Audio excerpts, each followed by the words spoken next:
que cette discipline, les mathématiques, était assez mise en valeur dans les contenus. C'est-à-dire les maths, c'est pas que quelque chose d'abstrait qui est très loin de toi, c'est aussi quelque chose qui peut te servir dans la vie, d'ailleurs tu t'en sers tous les jours. Bonjour Cédric Villani. Bonjour. Vous avez accepté d'être parrain de la web-série Simplex, produite par France TV Éducation. Pourquoi avoir accepté ? Parce que je trouve que il faut encourager les initiatives qui cherchent à introduire à petite dose et d'une manière qui éveille la curiosité le monde mathématique au sein du monde des jeunes ados, de ceux qui considèrent encore la forme dessin animé simple et rigolote comme quelque chose d'important.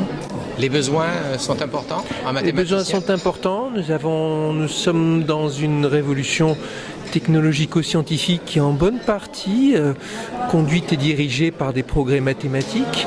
Et pour franchir ce cap, notre société a besoin de gens avec une bonne culture mathématique, des ingénieurs, des chercheurs, des enseignants bien sûr, qui puissent transmettre certains réflexes et des façons de voir les choses.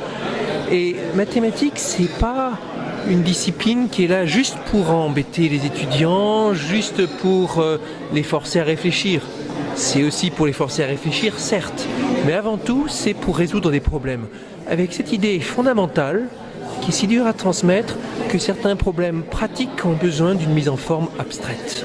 Donc faire en sorte que notre pays en particulier puisse avoir des chercheurs en mathématiques de très haut niveau, ça commence très tôt ? Les chercheurs en mathématiques, ça commence tôt, mais c'est pas que les chercheurs qui comptent. La pensée mathématique, le formalisme mathématique aide des ingénieurs, aide tous ceux qui travaillent au développement de nouvelles technologies. Et notre pays, mais le monde entier, en a fichtrement besoin. Vous êtes témoin de cela ? Je suis témoin de cela partout à travers le monde et c'est un souci constant. Comment faire pour renforcer l'amour et l'intérêt des jeunes pour les sciences mathématiques ? Toute la planète se préoccupe de ce problème actuellement.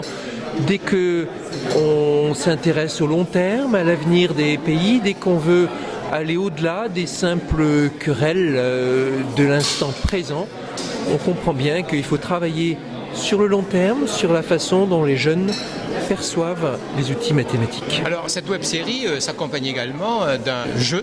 Est-ce que le jeu participe justement d'une meilleure compréhension des concepts mathématiques ? Je crois que le jeu est avant tout une façon de s'impliquer, une façon de prendre du plaisir et de l'intérêt. Je suis assez mauvais juge parce que moi-même j'ai arrêté définitivement les jeux vidéo après le baccalauréat. Définitivement, voulant dire que j'ai plus jamais rejoué. Et avant ? Avant, j'étais un gros joueur, oui. Ah oui, voilà. Mais on ne peut pas faire l'impasse aujourd'hui sur la puissance de communication que représentent les jeux.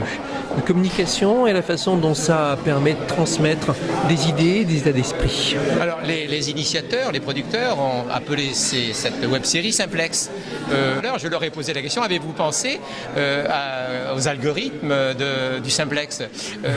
Qu'est-ce que vous en pensez ? Vous pensez qu'ils y avaient pensé, non ? Oh, je pense que c'est une jolie coïncidence. Ah oui.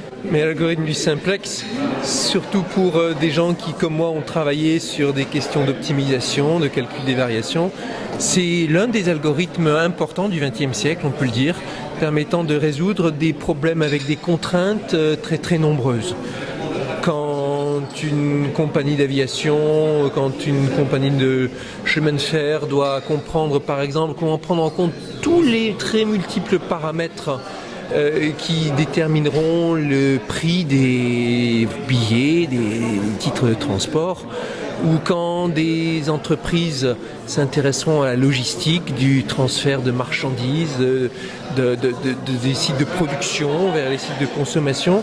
Il faut résoudre des problèmes avec des nombres d'inconnus considérables et l'algorithme le plus populaire dans ce genre de choses, c'est l'algorithme du Simplex. Alors faire apparaître les mathématiques comme en fait des outils relativement simples, n'est-ce pas une problématique multifactorielle, complexe, qui pourrait s'apparenter justement à ce type d'algorithme ? Comme on sait bien, c'est toujours compliqué de faire simple. Oui. Et c'est important. Merci beaucoup, Cédric. À votre service, merci.